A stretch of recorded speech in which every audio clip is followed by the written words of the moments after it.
Hi everybody, welcome to this episode of Coach Caris podcast. This is episode 6 of my mini series for my On Fire clients. So my On Fire clients is a 6-week group coaching, and it's about doing the stuff before we get to the fat loss. So quite often in midlife we have been on a diet, or what we say we've been on a diet for 10, 20, 30 years, when actually you haven't, because we've been dicking about at the weekends or whatever.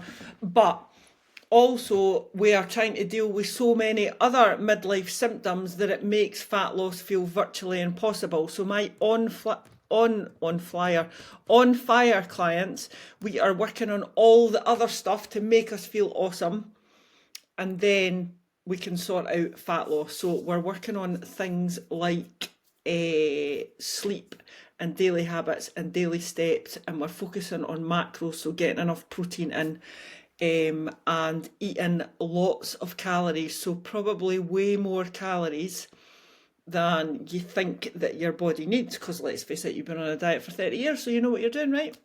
Yeah.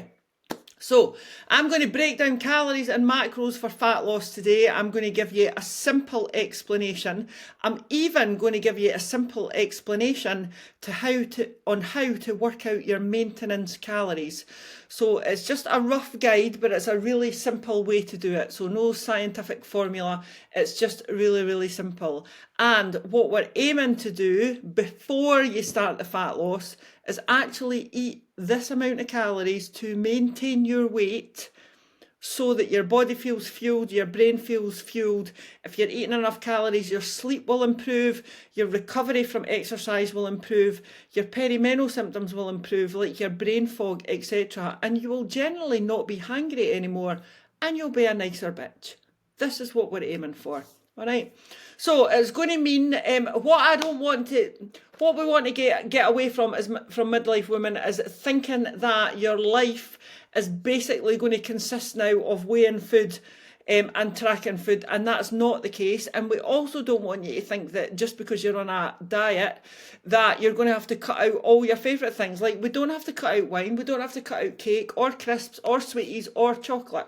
It's just about, but the reason that you're trying to cut that out is because you're trying to live on like 1,000 calories, which is ridiculous. So when you understand the basics, you'll realise that actually sounded quite patronising. I didn't mean that to sound patronising at all right? But you will understand that the process of fat loss is actually simple, right? It's not, I'm not saying it's easy, because we've got like emotions and stuff and life gets in the way, but the actual process of fat loss is really, really simple. But you know, like I said, life gets in the way. Sometimes we're dramatic, etc. And sometimes we just overcomplicate stuff because we feel like a failure because we've been on a diet for so long. So I want you to stop all of that now and listen, all right? But so the question that I get probably asked the most is, can you work my calories out for me? Can you work my calories out for fat loss, right? Which I will do for anybody, not a problem at all. And then I do it, right? And then I follow up maybe 4 weeks later, and I'll say to that person, how are you getting on with your calories? Oh, I never ate that much because I thought it was too much. And that's like, that actually grinds my gears. So I've sat and worked out your calories for you, and you think that, what, I've just told you a pile of shite. The problem is that you have maintained your weight. So just say, for example, you're under eating, right? And you're trying to live on 1,300 calories a week, right? 1,300 calories a day, sorry. Your scale weight has pretty much never changed, or it's increasing. Therefore, you assume that 1,300 calories is too much, and that's what's causing your scales to jump up and weight gain, when in fact it's not. Firstly, you only have stuck to 1,300 calories. You'll be no even tracking, and if you are tracking, you'll be having like knife swipes and extra things, or even worse, you'll be tracking Monday to Friday, and then you'll have no concept of what you're eating Saturday and Sunday, right? And it's probably way over your deficit and way over 1,300. So by the end of the week, you're definitely not in a deficit, but you're possibly in a surplus. But your brain will only remember the days that you have tried like an absolute bear to stick to 1300 calories. So when I turn around to you and say, I want you to eat 2000 calories, you go into an absolute freaking meltdown and don't do it because you think that it's too much, whereas you've probably been eating actually more than that for the last 10, 15, 20 years. You just haven't been tracking it. So if you want to learn calories and macros simply, please do this, all right? But if you're going to work it all out and then think to yourself, nah, she's talking shite, that's too much calories, then don't even, just switch off now. All right, can you hear my dog? Sorry, Jasper, I think he's probably on the kitchen table looking out the window, which is obviously not ideal. Anyway, right, so first of all, simple explanations as to calories and macros, right? What calories really are. Calories are just a unit of energy. So you eat a calorie, puts energy into your body. You burn a calorie, takes energy out of your body. It is literally that simple, right? This is why calorie is a calorie is a calorie, all right? Calorie is a unit of energy. It gives your body energy. It does not come with morals. 30 calories, 30, that's not a very good example. 300 calories of chocolate is not bad calories, and 300 calories of broccoli is not good calories. It's just nutritious food, less nutritious food, all right? It's just a calorie. No drama, no drama. For fat loss, you need to be in a calorie deficit, right? That is the only way you will get fat loss. Now, a lot of people will say, oh yeah, but I was doing paleo and that made me lose fat. I was doing the carnivore diet and that made me lose fat. I was doing intermittent fasting and that made me lose fat, right? That is the method. If you are doing all of those things and you are losing body fat, you are still in a calorie deficit. Yeah?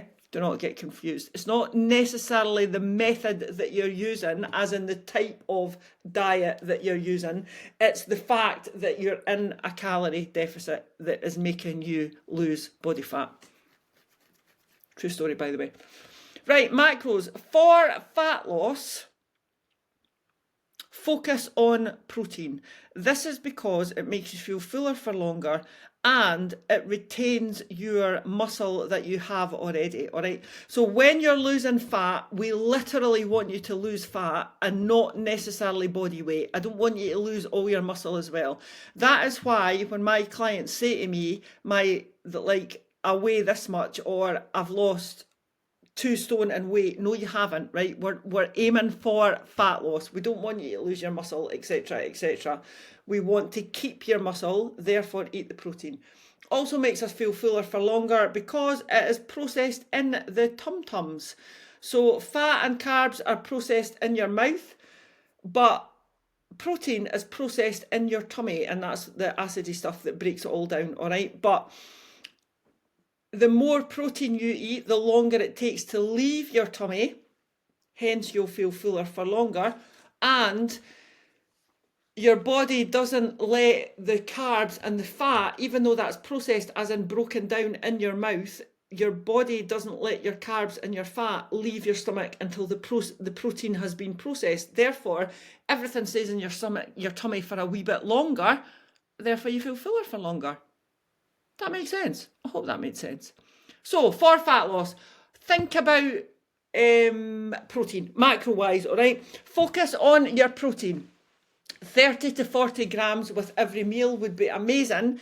And I'll give you the macro percentages when you work your calories out as well, which would be ideal for fat loss. And it's a perfect balance of having enough energy from carbs, enough protein to keep you full, and enough dietary fat because it's good for your brain health, and it makes food tasty as well. All right, so protein is king, apart from calories. Protein is the best thing you can do. In theory and scientifically, carbs and fat don't actually matter for fat loss. Usually when you get to like within a couple of pounds of your goal, right, I would tweak my clients' carbs and fat. Probably drop their carbs, to be fair, but in the grand scheme of things, if you have like half a stone to lose, a stone to lose, 2 stone to lose, 3 stone or more to lose, you do not technically have to worry about carbs and fat. We just want you to eat carbs for energy. Don't be stressing about that, all right? Cutting carbs does not make you skinny. Eating carbs does not make you fat. Excess calories makes you gain weight, all right? So protein. Protein is literally your best friend, especially in midlife, right? It's got muscle. It makes us function. Like, it's good for your metabolism and stuff like that. And it gives us that feeling of being full, which in turn cuts out snacks, attacks, and evening trips to the kitchen constantly after your dinner. Chances are, if you are constantly snacking at night, like you'll have your dinner and then you'll be away at the kitchen for a bit of chocolate, and then 5 minutes later you'll be away back to the kitchen for something else, even if it's something healthy, right? You're still snacking and eating lots of calories. Chances are it's because you have not eaten enough during the day. I used to do this, by the way. I literally, absolutely used to do this. So I would have like a banana for my breakfast and a cup of soup for my lunch. Ridiculous. You're lucky if that's like 200 calories. Then I would save all my calories for nighttime, because why would I not want to sit on the sofa and fill my body full of shite? And then I still used to wonder why I couldn't drop body fat. Why couldn't I do that? Oh yeah, because I was living on 200 calories. And then at nighttime I was eating, I've no idea what I was eating, because I would only track it on MyFitnessPal if I classed it as good food. So if I classed it as bad food, I wouldn't track it, but I'd kid myself on that I was trying to eat like 1,600 calories or 1,500 calories or whatever. So if you're snacking at night, it's because you're not eating enough during the day. End of. Dead simple. Yeah. Right, so protein for fullness and muscle. Carbs are not the enemy. There's a lot of problems, especially with women and carbs. Yes, I've been there myself. I'm going to cut out carbs, which effectively meant I'm not going to eat sugar for the fruit, but I'm absolutely going to ram 2 pizzas and 8 bottles of wine down my throat, because, like, that doesn't really matter. So carbs give you energy, all right? They are literally your body's preferred source of energy. Carbs also are the only thing that can fuel your brain. So, ladies, guess what? If you're suffering from brain fog, lack of carbs will not be helping the situation. True story, by the way. Eat your carbs. You need energy. They make you a nicer person. And right, realistically, right, be honest. Who doesn't actually like a carb? Carbs are like amazing. Bread, amazing. Rice, fantastic. Pasta, fucking love pasta. Just be careful with the portions. You don't need to eat like 400 grams of uncooked pasta. Obviously cook it, but you know what I mean, if you're weighing it. Yeah, just be careful with your portions. That's all. Right, fats. Dietary fat does not make you fat. Dietary fat is the third macro, and it's really good for the hormones. It's really good for the brain health, and it is actually what makes food tasty. Full fat cheese, amazing. Diet cheese, shite. Full fat crisps, heaven. Diet crisps, really? Who even invented them? Like cardboard. Absolute cardboard. So dietary fat is what makes food tasty. Yeah, essential. Another thing I want you to remember is perfection. I have done so many podcasts on perfection. In fact, I've done a couple just for my On Fire ladies, actually. If you go into YouTube, you can do them. So giving yourself permission to not be perfect. Nobody's perfect. I'm not perfect. I don't ask my clients to be perfect. I ask them to be consistent, and I ask them to practice portion control. Will we fuck it up? 100%. Of course we will. We just keep trying. Yeah? It's not about perfection. 80-20 balance, 80%. That 80-20 balance, that means, sorry, I'm trying to keep things simple for you. That means that 80% of your daily calories should be focused on whole, unprocessed foods. Lean meats, pulses, carbohydrates, pasta, etc., etc. Yeah? 20% is for the tasty stuff. Now, to describe the tasty stuff, even though I'm saying that food doesn't have morals, if you can sit there just now, right, and think about the list of foods in your head that you class as bad food, cakes, ice cream, crisps, maybe pasta, maybe bread, sweeties, chocolate. That's what you spend your 20% on. Even though they don't actually have morals, but I'm being realistic here, right? And we all actually do have a list, or most of us have a list of foods in our head that they would class as bad. So the tasty stuff, the lovely, lovely stuff that you would class in your head as bad food, you maybe wouldn't tell anybody, that's what you get to spend your 20% on. So 80% whole unprocessed foods, knowing that you're all over it like a rash, you can have 20% of your tasty stuff. Yeah? Yeah. Portion control is massive and one of the biggest keys to fat loss. Cutting foods out that go back to that little list that you've got going on in your head about it being bad food. Cutting those foods out will lead to you binging on them. That is a true story. Absolute true story. So, practice having your favourite thing, whatever your favourite thing is, every day. Just a portion of it. Knowing that you can have exactly the same portion tomorrow. And then the next day, and then the next day, and the next day. Portion control. This takes ages, by the way. It does take a while. It took me a good, probably about a year to get my head around this.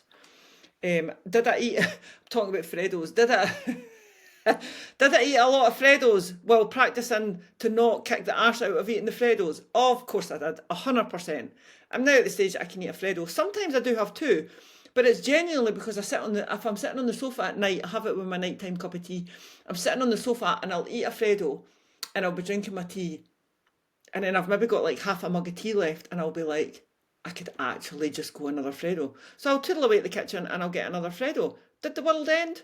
No, it didn't, because I ate 2 Freddos. Wow. Did I track it if I was in a fat loss phase? Of course I did. If I hadn't had the calories, would I have ate that second Freddo anyway? Maybe. I might have. Depends on how much I felt I actually needed that Freddo. Yeah, sometimes I just have one. So, portion control is amazing. I kid you not. Yeah. Right, so I'm going to tell you a simple way to work out your calories.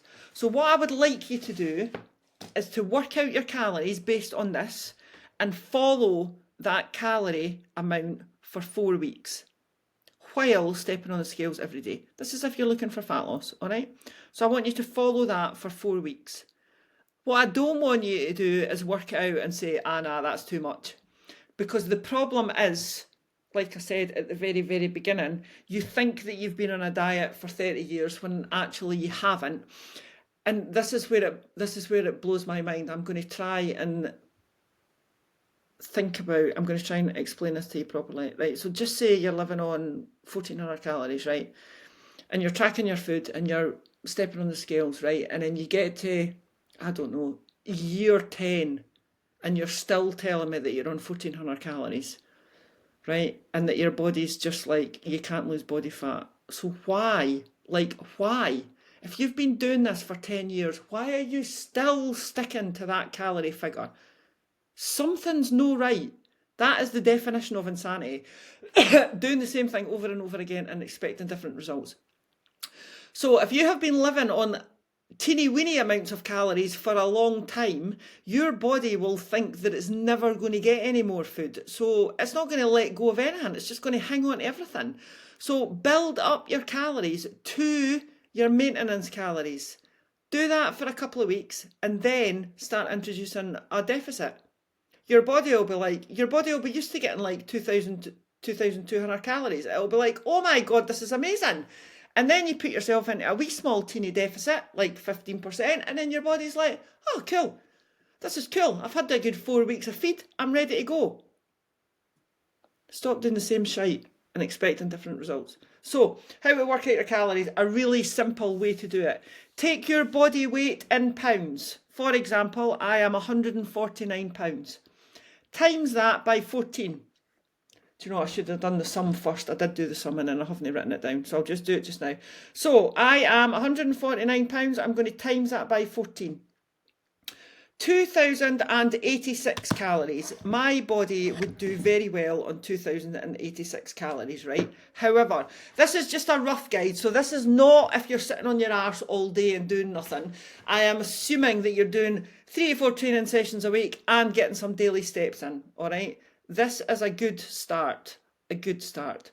Stick to that calorie number, 2,086. That's actually below my maintenance, but that's because I've trained quite a lot, all right? So 2,086 calories, just say for me. So I do 10,000 steps a day. I have an office-based job and I train 3 times a week. My body weight is 149 pounds. I've times that by 14. That comes in at 2,086 calories. I am going to stick to 2,086 calories-ish for the next 4 weeks. I mean ish, as in I might come in at 280, I might come in at 290, I might come in at 2,100, right? There's a leeway here.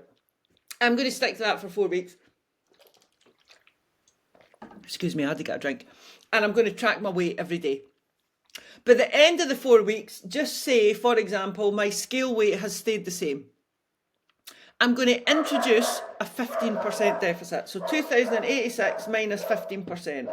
1,773. I'm now going to stick to 1,773 calories for the next 4 weeks. I'm still going to track all my food on MyFitnessPal. I'm still going to weigh myself every day on the scales, and I'm going to take my weekly average. So at the end of the 4 weeks, my average might have dropped from, I don't know, 149 to 147, say. All right, £0.5 a week.